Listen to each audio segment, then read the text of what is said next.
Salut à tous et bienvenue pour la troisième vidéo de la série Maître contre amateur.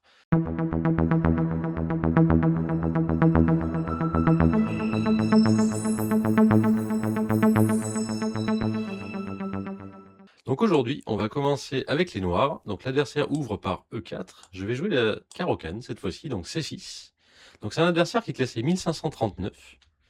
Il joue cavalier F3, qui est un des coups principaux. Alors en général, dans les ouvertures où les noirs laissent faire D4, et ben les blancs aiment bien le faire, pour avoir le meilleur centre possible, mais cavalier F3 est tout à fait correct. Ici, je vais poursuivre par D5. L'idée de la carocane, c'est clairement de préparer la poussée des 5 et de pouvoir reprendre avec un pion, ce qu'on va faire maintenant. Donc il échange, et il joue des 4, donc des coups très naturels. Je vais me développer moi aussi. Alors, dans la carocane, il faut savoir qu'il faut pouvoir sortir le fou C8 avant de fermer la structure de pion pour libérer l'autre fou. Donc dès que je vais pouvoir sortir le fou, je vais le faire. Il ne faut pas qu'il m'en empêche. Pour l'instant, vous voyez, j'ai accès à la case G4 et à la case F5. Donc pas de souci, je n'ai pas à me presser. Donc je peux sortir mes pièces d'abord, mes cavaliers, et attendre de voir ce que va faire l'adversaire. Et j'ai peut-être bien fait, parce que vous voyez, sur fou B5 échec, il attaque donc mon roi, et là je vais pouvoir finalement jouer fou D7 et proposer l'échange. Mon fou de case blanche n'est pas la meilleure des pièces, donc je suis plutôt content de pouvoir m'en séparer. Donc il prend, je vais prendre avec la dame. Alors là c'est discutable, parce que si je prends du cavalier, je vais anticiper sur un saut de cavalier qui pourra attaquer ma dame, mais il sera moins bien placé. Je vais plutôt prendre avec la dame et garder la case C6 pour mon cavalier. Donc il joue cavalier E5, c'est un bon coup. On doit trouver une case pour notre dame. Alors, on va la mettre sur la case C7. Pardon, excusez-moi, C8. Alors, dame D8 doit être le coup, hein, j'imagine.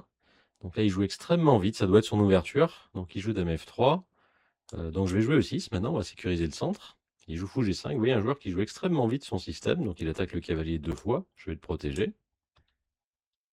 Donc c'est un schéma qu'il a déjà dû utiliser à plusieurs reprises, hein. Et donc il a l'air assez sûr. Alors je vais me développer comme ça. Alors, il faut que je fasse attention, parce que si je touche mon cavalier, par exemple, vous voyez que la dame peut aller en F2, en F7, et là, ça serait fatal, hein. Donc il a un peu plus d'espace, il a des pièces qui sont actives, ça c'est très bien. Maintenant, je vais probablement jouer pour le petit roc. Alors je ne m'attendais pas spécialement à ce qu'il prenne, je pensais plutôt à des coups comme cavalier D2 ou petit roc. Peut-être cavalier D2, et dans le cas de petit roc en réponse, alors il pouvait roquer bien sûr, mais peut-être qu'il pouvait aussi essayer de commencer à pousser ses pions pour m'attaquer à l'aile droite. Donc là, il a joué fou F6, alors c'est possible bien sûr, mais je suis plutôt content de pouvoir reprendre avec mon fou. J'attaque 2 fois son cavalier, et comme j'ai un petit peu moins d'espace à l'aile droite, le fait d'échanger une pièce, ça me va bien. Donc là, il menace de prendre mon fou. Je vais reculer tout simplement. Donc comme on a déjà échangé 2 paires de pièces, je ne m'attends pas à une très grosse attaque de la part de mon adversaire, donc je vais mettre mon roi sur le petit côté. Donc il en fait de même. Et ici, c'est intéressant, la partie doit être à peu près égale, j'imagine. Mais au niveau de la structure, on a une structure asymétrique, avec une majorité de pions pour l'adversaire à l'aile dame, et une majorité pour moi de l'autre côté de l'échiquier. Et ça va permettre des stratégies de pions, notamment ce qu'on appelle l'attaque de minorité, où je vais envoyer mes pions A et B en direction des pions blancs, avec l'idée de créer des faiblesses dans la structure. Et ça va être mon plan. Alors juste avant, je me demande si je dois jouer dame C7 pour lier mes tours et contrôler un peu plus les cases E5. Je pense que je vais commencer par là quand même. On va le laisser faire. Donc j'interdis l'arrivée du cavalier. Alors je ne sais pas du tout si c'était dans ses plans.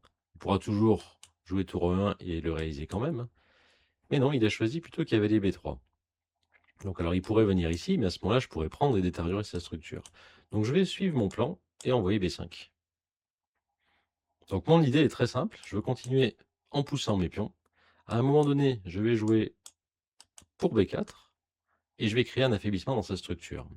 Et là, vous voyez, il joue A3, il essaie de freiner, mais en fait, rien n'empêche de jouer B4. Donc on va le jouer tout de suite. Et grâce à l'attaque sur ces pions, vous allez voir que je vais pouvoir affaiblir la structure de pions. Par exemple, s'il vient à prendre, voilà ce qu'il a fait, il va se retrouver avec 2 pions isolés. S'il n'avait pas bougé, ici, j'aurais pris, et en cas de pion prend, on aurait eu un pion arriéré. Et j'aurais pu essayer d'exploiter. En plus de ça, quand on a un pion arriéré, ça fait une case forte devant lui. Donc à la place, il a pris en B4. Donc là, vous voyez, le pion est faible et il est déjà un peu en prise, hein. Alors je vais prendre du fou. Comme ça, je gagne un temps sur la tour. Et en plus de ça, en éliminant ce pion, j'empêche un peu l'arrivée du cavalier. Donc il joue tour C1, un très bon coup, donc il va clouer mon cavalier. Alors là, tout de suite, on voit la menace de cavalier E5 qui arrive. Alors je vais dévier sa tour ou son cavalier en prenant en A1. Donc il prend du cavalier, il aurait pu prendre de la tour, bien sûr. Donc là, lui, ce qui l'intéresse, c'est ce vis-à-vis. Alors si on regarde bien, vous voyez, le pion maintenant D4 est en prise, hein, mais je ne peux pas le prendre tout de suite parce qu'il va prendre ma dame. Et si je prends sa dame à lui, il reprend mon cavalier. J'aurais perdu un cavalier. Donc je vais jouer dame B6. Je sors du clouage et j'attaque 2 fois le pion D4. Donc on va voir comment il se défend. C'est pas facile, hein. Pour l'instant, mon roc est solide. Il faut quand même que je fasse attention parce qu'il a la dame, il a le cavalier. Vous voyez là, il a joué un coup intéressant parce qu'en mettant sa dame en G3, il crée un vis-à-vis avec mon roi. Et donc il aura probablement l'idée de faire cavalier F6 échec ou bien cavalier H6 échec. Donc on va analyser tout ça. Alors sur cavalier F6, je peux aller en H8. Sur cavalier H6, je peux aussi aller en H8. Il faut vérifier qu'il n'y ait pas de problème. Et je peux vous montrer une variante qui pourrait être intéressante à analyser. Par exemple, si je joue cavalier prend D4, je gagne un pion, je menace une fourchette terrible. À ce moment-là, il peut essayer peut-être cavalier H6 échec.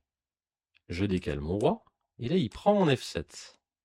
Avec l'idée que si je reviens, il va répéter les coups. Et si je prends avec la tour, il va descendre sa tour et faire échec. Et là, vous voyez, mon roi n'a plus de cases. Heureusement, je peux encore rapatrier mon fou ou ma tour qui contrôle cette case. Donc j'ai l'impression qu'il n'y a rien. Et ça fait un petit peu peur quand même. Je vais prendre un petit peu de temps pour vérifier. Donc le fait que j'ai deux pièces qui contrôlent la case F8, ça me sécurise quand même un petit peu, hein. Alors je réfléchis parce que je sais que si je prends ici, s'il n'a pas de tactique, je vais sûrement gagner la partie. Mais par contre, je peux la perdre tout de suite. Donc vérifions aussi cavalier F6, roi H8 et un coup comme dame H4 qui crée la menace de mat. Là, il y a danger. Vous voyez, si je fais rien, je me fais mater. Et si je prends le cavalier, il fait dame prend pion. Il va répéter les coups avec dame G5 et dame F6. Donc c'est-à-dire sur cavalier F6, roi H8, dame H4, je dois sûrement jouer H6. Et là, je vois pas bien de suite pour lui. Après, je pourrais rapatrier mon cavalier qui est ici, qui va protéger les pions et qui va attaquer la dame. Allez, soyons joueurs, on y va. Alors j'aurais pu jouer un coup plus simple comme roi H8, bien sûr. Alors vous voyez, il va directement sur KF6. Donc il l'a vu. Alors je ne sais pas si son idée c'est de faire la fourchette. J'en ai pas parlé tout à l'heure, mais ça c'est pas. Je pense pas que ça fonctionne. Mais on va voir. Donc pour moi, il faut jouer dame H4 ici. S'il fait la fourchette, en fait, il va perdre sa dame tout de suite parce que quand je fais échec, le roi doit aller sur une des deux cases blanches et quand je prends la dame, ça fait échec. Et après, j'aurai tout le loisir de bouger la mine. Mais ici, s'il joue dame H4, c'est un peu différent puisqu'il sort de la fourchette et il crée une menace de mat. Et là, vous voyez, la partie, elle n'est pas si claire, hein. Je vais devoir jouer H6. Et sur la fourchette, à ce moment-là, je remets la position, à ce moment-là, je bougerai la dame et je pourrais me venger moi aussi en attaquant la tour. Donc il a choisi roi F1. Et roi F1, je pense que c'est une grave erreur parce que le roi n'a pas accès à beaucoup de cases. Vous voyez, ces cases-là sont interdites. S'il va là, il y a la fourchette. Donc ça signifie que si j'arrive à attaquer le roi F1, il sera tout simplement perdu. Et ici, si vous regardez bien, je peux jouer dame B5 ou dame A6, échec. Il ne peut pas couvrir l'échec correctement. Il va devoir se décaler. Et après la fourchette, je vais tout simplement gagner la dame. Alors à noter que j'aurais pu aussi prendre le cavalier et j'étais toujours gagnant. On va jouer dame B5. Et logiquement, il devrait abandonner sur ce coup.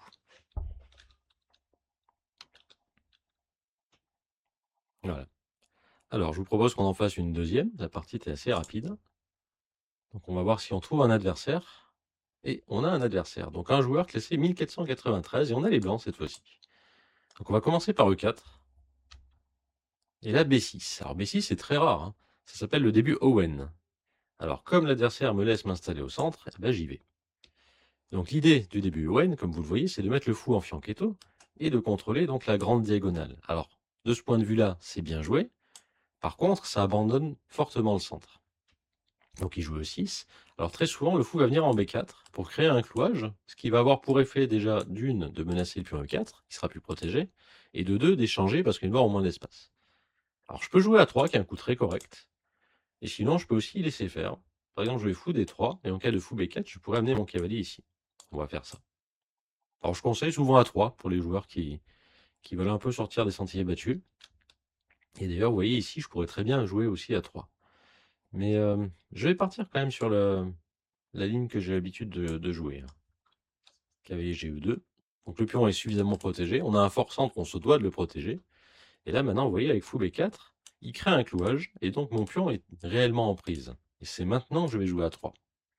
Je vais inciter le fou à venir prendre le cavalier, et mon cavalier E2 va venir prendre la place de son copain. Alors c'est important, parce que les cavaliers, quand ils se protègent comme ça, c'est pas si bon. Parce que ça a l'air solide, et ça l'est d'ailleurs. Mais par contre, ils se piquent des cases mutuellement. Donc c'est-à-dire que chaque cavalier a moins d'activité. Donc l'adversaire a pris ce qui était prévu, donc il roque. Alors je pourrais partir à l'attaque et jouer E5, mais ici, avec mon avantage d'espace, j'aime bien l'idée de garder mes pions liés et de continuer à contrôler les cases. Et je vais le laisser, lui, prendre une décision au centre, c'est-à-dire jouer soit D5, soit C5 pour obtenir du jeu. Donc on va voir comment il se débrouille avec ça. Donc il joue C5. C5, c'est un coup intéressant. Donc là, j'ai plusieurs options possibles. Alors le coup qui me fait de l'œil, c'est le coup D5. Et j'aime bien cette idée. Alors je vais le jouer, puis je vais l'expliquer. Enfin, je vais l'expliquer d'abord plutôt. Donc D5, en fait, on a l'impression que c'est interdit puisque je contrôle 2 fois la case avec mon cavalier et mon pion. Et lui, si vous regardez bien, il attaque 3 fois. Il a le pion, le cavalier et le fou. Mais quand on aura tout échangé, la pièce qui va rester sera face à madame. Ça signifie que quand je vais bouger le fou, j'aurai une découverte sur la pièce non protégée. Et par exemple, je pourrais jouer fou prend H7 échec et récupérer la pièce. Alors je n'ai pas gagné de matériel. Par contre, le pion D risque d'être isolé. Alors il est possible qu'il y ait mieux plus tard, mais j'ai déjà cette variante qui me sécurise. Donc je vais la jouer, et puis on va bien voir en fonction déjà de la prise du cavalier ou du fou. S'il prend du fou, bah, j'ai aussi l'option de jouer fou G5, instaurer un clouage, et le laisser avec son fou attaqué. Ou tout simplement, et c'est bien meilleur, prendre le fou, le cavalier prend et jouer fou E4. Donc vous voyez, l'adversaire est quand même pas plutôt fort, ou alors il a un bon instinct puisqu'il a joué H6. Alors est-ce qu'il a vu que sur toutes les prises, il y avait fou prend H7 qui traînait, ou est-ce qu'il a simplement voulu empêcher fou G5? Ben, je n'ai pas la réponse, bien sûr. Mais en tout cas, son coup est intéressant. Donc ici, mon pion est toujours en prise, hein. Alors je vais le protéger. Alors, le plus logique est de mettre le fou sur les cases C4, mais je vais opter pour Dame F3. Alors Dame F3, je cloue mon pion, hein, vous voyez, je suis en face du fou. Ça, c'est l'inconvénient, bien sûr. Mais madame est active, hein, en F3, elle attaque le cavalier. Imaginons que la dame se décale, je pourrais venir prendre en H6 et capturer le cavalier derrière, par exemple. Et en plus de ça, dans certains cas, je pourrais jouer Dame F5 et créer des menaces sur le roi plus tard. Donc on va voir Dame F3. Il a joué à 6, donc là il a envie de jouer B5. Vous voyez, il a du mal à développer son cavalier. Moi, à sa place, ici, j'aurais joué D6 et cavalier BD7. Il me paraît plus fort. Pardon.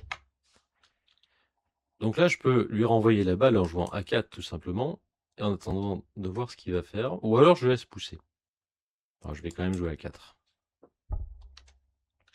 Ce qui est pas mal pour moi maintenant, depuis qu'on a incorporé les coups A6 et A4, c'est que quand il va se développer, bah, j'aurai peut-être une cible plus tard sur le pion A, sans avoir à bouger mon fou. Donc là, je m'attends à ce qu'il joue D6, éventuellement tour 8. Bon, il a joué D6. Et là, je vais en profiter pour jouer fou F4 tout de suite, pour empêcher la sortie du cavalier, puisque j'attaque le pion D6. Donc une partie où l'adversaire est un petit peu sous pression quand même, où il va avoir du mal à trouver des coups, alors que moi, je peux encore jouer tour AD1 pour surprotéger mon pion, et tour F1 pour utiliser la colonne ouverte. Donc on a un adversaire qui est quand même bien, enfin qui n'a pas fait d'erreur, qui prend son temps. Si vous regardez la partie de tout à l'heure, c'était pas du tout ça, où l'adversaire joue extrêmement vite. Ici, lui, il prend vraiment le temps d'essayer de trouver les réponses à ses problèmes, et ça, c'est très bien. Donc je m'attends à tour F8. Donc je vais répondre. Alors je vais pas échanger. Alors je pourrais évidemment jouer pour l'échange des tours et essayer de prendre les colonnes, hein. Et non, je vais me contenter de jouer tour AD1 pour l'instant. J'améliore tranquillement ma position parce que je vois pas trop comment il va continuer. Alors, Dame 7, ok, hein, Dame 7, c'est pas mal. Alors, le réflexe, ça pourrait être de jouer tour 1 ici, mais je pense pas que ce soit très bon, puisqu'il peut sacrifier sa dame contre les 2 tours. Ça, c'est souvent quelque chose qu'on oublie.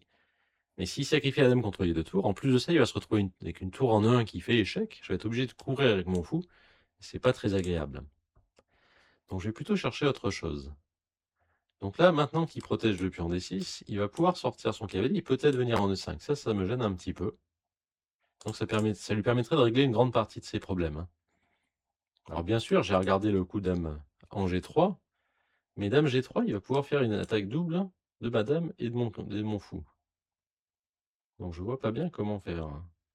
Parce que vous voyez, je pourrais faire un coup intermédiaire. Je pourrais jouer dame G3 qui est H5 et fou prend D6. Il va prendre ma dame, ce qui n'est pas sûr, il peut bouger sa dame aussi. Je vais prendre la sienne, et là, il va prendre ma tour, hein. Je vais perdre du matériel. Donc ça n'a pas l'air d'aller.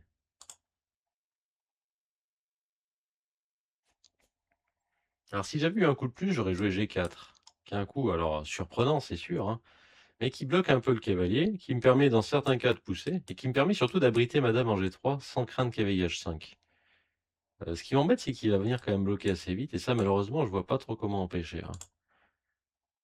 Est-ce que j'ai d'autres coups possibles? Alors j'ai fou F5, ça me permet de surprotéger le pion, mais le problème, c'est que il va quand même jouer cavalier D7.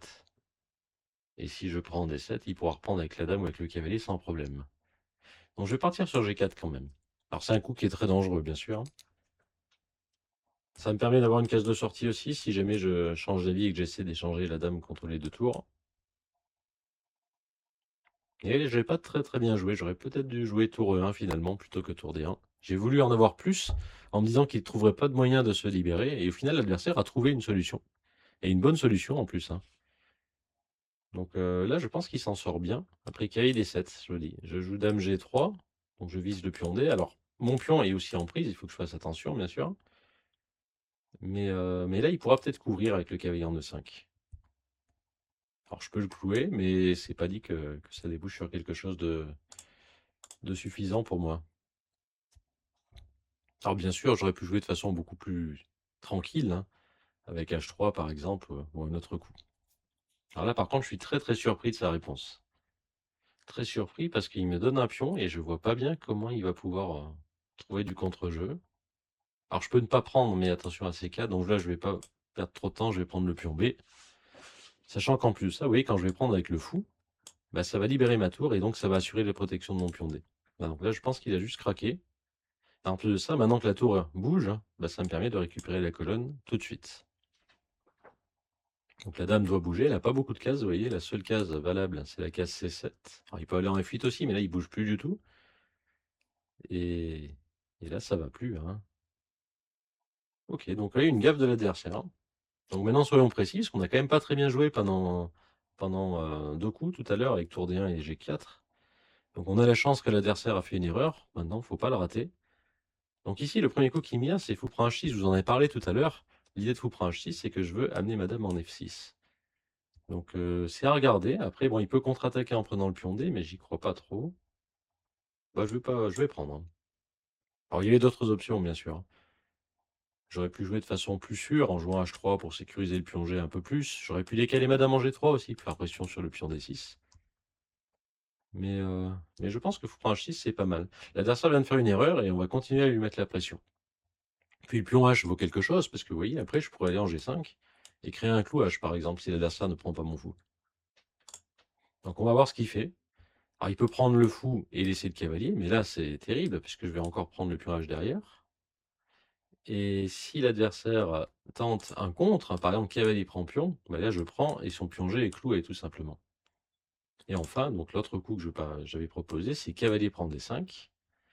Mais sur cavalier prend D5, je pense que je peux prendre le cavalier, j'attaque la dame, il prend, je reprends avec ma dame et j'attaque sa tour. Alors l'adversaire semble déconnecté, je vois marquer abandon automatique dans 2 secondes. Ok, donc la partie s'est terminée. Alors c'est dommage qu'il soit déconnecté, alors c'est volontaire ou pas, hein. Ça je n'en sais rien. Mais si on termine quand même rapidement, donc vous voyez, s'il avait pris le fou, donc j'aurais pris le cavalier. Donc là, je menace à plusieurs choses. Donc dame prend H6. Je menace aussi tour E7, qui est encore plus fort, hein, à essayer de virer la dame et de prendre en F7 et de le mater très rapidement. Donc ça, c'est perdant.